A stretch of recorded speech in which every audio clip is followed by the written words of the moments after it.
Get ready for both guys. I have the power to click the start game. I get to click this button for the first big North American Heart of the Swarm tournament. That's an exciting moment. The countdown has now commenced. Gamma Bears Sen versus Ro32, Taiwan versus North America here in the round of 32 for the MLG Pro Circuit. And also, one of the things I want to talk about as this game is getting all loaded up and started is that ZVZ, we mentioned this a little bit before, is a completely different ball game now.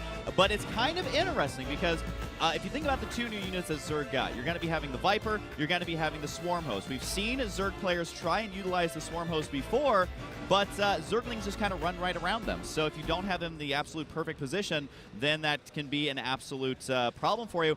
And Mutalisks are also a lot quicker, so you have to watch out for that. Vipers you don't see too often. No, it generally doesn't get to that stage, and even if it does, you've got to wonder what use would the Viper be. But here we are, folks. We're here on this classic map. Daybreak is not going anywhere, at least for the initial start of Heart of the Swarm, and it's my pleasure to introduce our first player of the day. Spawning to the southwest position on MLG Daybreak, hailing from Taiwan, and the team Gamma Bears. It is none other than Sen. And up in the top right side, his opponent, who is not only handsome, he's very friendly, and has actually been playing a lot more recently. It is going to be Vibe.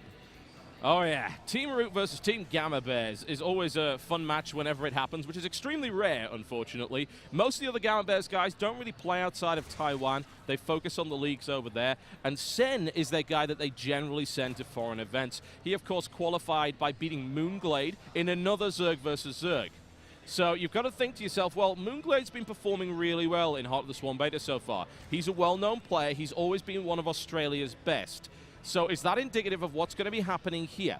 And then you've got to think about, well, how's Vibe prepared for this? He's on a vibrant team, pun intended, and he has a lot of great practice partners en route. Now, what is he going to do? And considering he's had weeks to prepare for this, he's known with, these guys have known who they're up against for a long time. What is his actual plan? Well, we're seeing from both of them to start off with. We're going to go Hatch first. Now, Sen going into an Extractor pretty early on, which is a deviation of what we're seeing from Vibe, who is currently gasless, and he's gone for Pool first. So, a couple of little variations so far. This is kind of what I like to call the gentleman's agreement in ZVZ, where they both go ahead and go hatchery first. Now, a hatchery first is one of those builds that it's very terrifying to do as Zerg, but it's actually pretty good in this matchup if you can manage to defend any sort of early pressure. And again, the reason it's terrifying in this matchup is because Zerglings are so fast. They're the fastest unit throughout the majority of the game, really, so you have to be super careful going that. But both these players, maybe they made eye contact and they're like, don't you dare rush me. And again, the only difference is going to be that little bit of early gas, and sometimes you can see roaches for defense on the ramp. Sometimes you can see Zergling pressure, even early Zergling pressure. Even though there is an early expand, a lot of times games can still be won or lost in the early stages. Well, what I'm seeing here is Sen has lined his pool up about with around the 100 gas mark, So this could mean he's going straight into speed. That's a possibility. He could, as you say, go Roach. He could go Baneling. It's not entirely uncommon, but with the hatch down first, speed seems more likely. And there it is from Gamma Bears Sen. And there's not going to be a big gap in between the speed for both these guys. So I don't think there's really an opportunity for Sen to exploit that unless Vibe decides not to go speed. And it's interesting, he's gone past 100 gas and he hasn't gone, there we go, speed is now begun. So we're looking at it here, there's a 20-second gap he could exploit for a little bit of harassment timing. Like, it wouldn't kill Vibe, but he could do it. It's more likely, though, that we're just going to see him play fairly passively, at least in this first game. It's a best of 5. He wants to get a feel for his opponent. And we're actually seeing the first defensive Baneling nest immediately followed by Sen's right there on the map. Yeah, and I definitely like, so far what Vibe has decided to do here is slightly more economical. He got his queens out just a little bit earlier, and he really sacrificed his Zergling speed timing just a little bit. Even his Baneling nest is going to be a smidge ahead. So really, if Sen is unable to utilize the Zergling speed advantage he has, he's going to be a tiny bit behind. You can see 4 more drones going to be on the way right now. Sen just now are going to be building those. Overall, the worker count is about the same. Sen does have a slight lead there, but John, right now you can see that both players still just macroing up on the drones. They are both going for the defensive Baneling nest. The reason we can tell is because, well, there's not a million Zerglings. We do see one nice link move getting by in, though. Vibe. Yeah, that was great. And he actually sees the end of the speed coming in, which is great information. It looks like Sin's going to be returning the favor, though. He's going to attempt to run out the ramp. Unable to block it as his own speed was just a couple of seconds away. And as we were saying, you know, punishing your opponent for not having that speed, Starcraft is a game of seconds. He was able to get much better scouting intel because of that speed. Now, Vibe is going very quickly up to 4 gas here. Sen choosing to go 3 and go Roach Warren. So that's the first big tech deviation that we're seeing here. Now, with that many gas coming down, in fact, you know, he's been running on 1 gas for this long. And with that much gas coming in, that does indicate a lair play. It does indicate Mutalisk as a most likely option, since Mutalisks are now faster and they do have that regeneration ability, and they are just more viable. And in this matchup, it could work out. Vibe with a couple of defensive banelings being put down just to say, hey, in fact, he is going to try and get a little bit... is he actually going to get aggressive with this? He's only going with 2 banelings, so he's not all that committed to it. He wants to try and do a little bit of damage, but Sen's got his own defensive banelings here as well, and those banelings have already been spotted here by Sen Zergling, who is it's going to be a noble sacrifice right here. Oh, intercepted and taken out. Yep, I like it, I like it. And you might think, oh, well, those are clearly offensive banelings. Well, not really. He didn't have enough units to go in there and do major damage. He wanted to posture, he wanted to pressure. He's trying to buy time. He must buy time because he's gone early lair, and he's trying to get up what looks to be like a Spire play. Yeah, but it's kind of interesting right here, Total Biscuit, as we do have the Roaches going to be moving out. This is a lot of Roaches from Sen. He could really be looking for an aggressive timing here. Yeah. It looks like he's going to leave his Zerglings and Banelings back at home for now.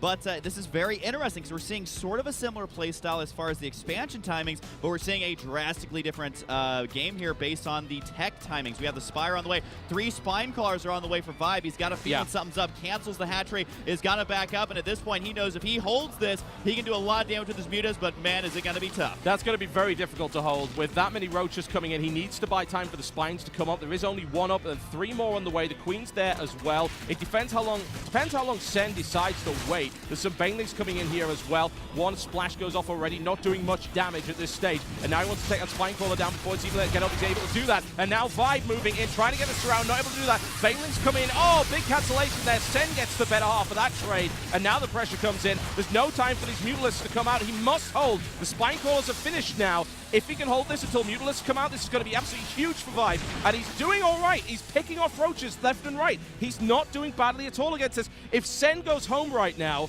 then he's going to be in a lot of trouble because Mutas are about to pop out, and Sen doesn't have an answer to that right now. And taking a look, he doesn't know about the lair tech. He doesn't know about the Spire. He might have thought he did enough there to go ahead and fall back home to macro up. He does have a Hydra Den on the way, which can be used if microed perfectly. Although so far, Sen's micro has not been perfect. He's got to be careful. These Roaches are very vulnerable. He's got to get a surround here with the Lynx. He might be able to kill off every single Roach. Usually you would not expect Zerglings to be this good versus the Roaches, but with the huge surround, remember that Zerglings, they only cost minerals. The Roaches have that gas cost. He takes them all out. Now he only has to worry about the Hydras. He's got 10 Mutalisks on the way. He's got to be careful of the Bane, but I think he's going to be just fine here. 1 Ling got to try and sacrifice himself, but take a look at the defense from Sen. He has no idea about these Mutas right now. He hasn't built any Hydralisks. He's building more Roaches because he thinks a ground offensive is coming. In reality, what he's going to be hit by is a large number of Mutas. There are not enough Spore Crawlers and Queens on the ground to actually stop 10 Mutalisks at this stage. This is going to hit hard, it's going to hit fast, and there's pressure that Vibe is currently applying on the ground, and now the surprise comes in. Hey, I got Mutalisks. You can't use Banelings effective against me anymore because I can snipe them before they get there. These Roaches are going to get hit as well. Spore Crawler coming in right there, and once the additional Mutas come in, this could be tricky. Hydras are coming down, but there's nowhere near enough yet to stop this many Mutas. I gotta say, it's gonna be tough to take out that 3rd base because there is enough defense there, whether it's static, whether it's the Queens, or whether it's soon to be the Hydras. So he's gonna have to move into the natural.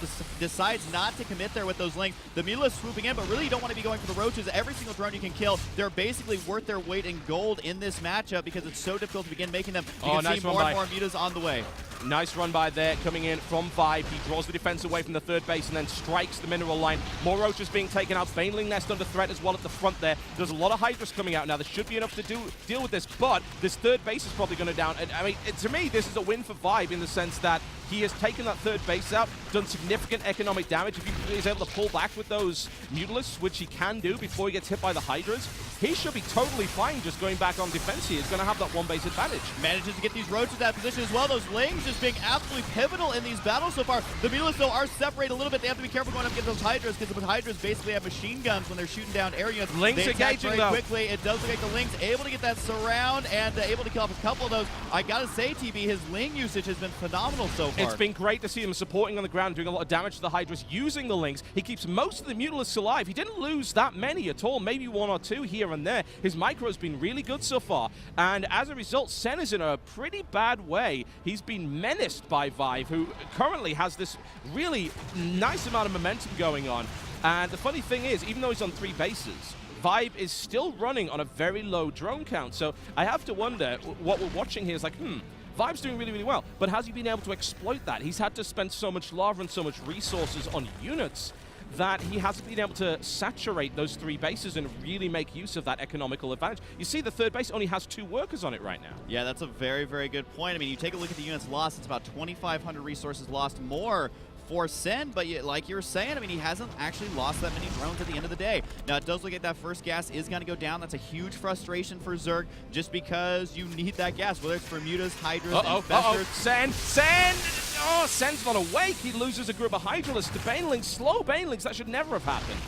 Yeah, especially since they don't have that centrifugal hooks just yet, but it does look like right now the Mutalisks, they're dominating the skies, taking those out. Here comes a huge attack. I wouldn't even call it a run-by. This is just a straight-on offensive at that 3rd base. Sen, you mentioned there was only 2 drones at 1 expansion for Vibe. Well, guess what? He may lose the expansion itself. There is a lot of Roaches and Hydras in here. Remember, you can upgrade the Hydras now to move faster off of Trape, but Vibe powering those drones on the back of this 12 drones on the way. Sen is unable to keep up. He loses that hatchery. He's now behind in the workers. He's going to be further behind. And it looks like Vibe might be able to just march right in here, kill off a couple more Hydras. He killed more drones at that natural. You can see they're in the red there. A Baneling must have slipped by. 41 drones here to 56. This Mutalisk control right here by Vibe is looking pretty good. He's slipping up here and there, running into Hydralisk. He's down to 11. He was on 15. He's taking more damage. He's going to run for Spore Crawler. He manages to get away without losing another Mutalisk.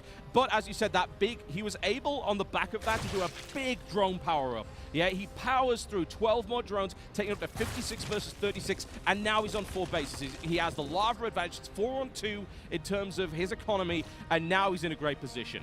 Now, one thing I do want to say here, TB, is that the +2 attack is actually nearly done here for Sen, and the Mutalisk cannot engage us directly, so he has to consistently counterattack to buy time, because this army for Sen right now is actually still kind of terrifying. Army supply 62, but he does have the attack upgrade, and in a straight-on battle, those Mutas aren't going to be as effective as you might think. So if Sen can get the perfect timing here, maybe take out a couple of Mutalisks there as well. But again, his army gets away from him, a little bit out of position. The Mutas are going to get some free kills. Sen's control has not been good this game so far. Those Hydras are not providing the air cover they need to, and honestly, if Vibe sacrifices those, he's okay if he can just power his ground army together, which he can, because he's got a better economy. He's got 4 bases. He's got more lava to spend, and now the Hydras are exposed. Those Mutas are going to die, and it's not really going to make that much of a difference, because Vibe is just going to say, hey, GG, and knocking on the door, he says, as Vibe takes the first game in this best-of-5 series against Gamma Bears Sen, and he played really well there. That was a good build order. He went for Mutas as I thought he might, but the danger there was that Sen would have been able to hit him hard initially.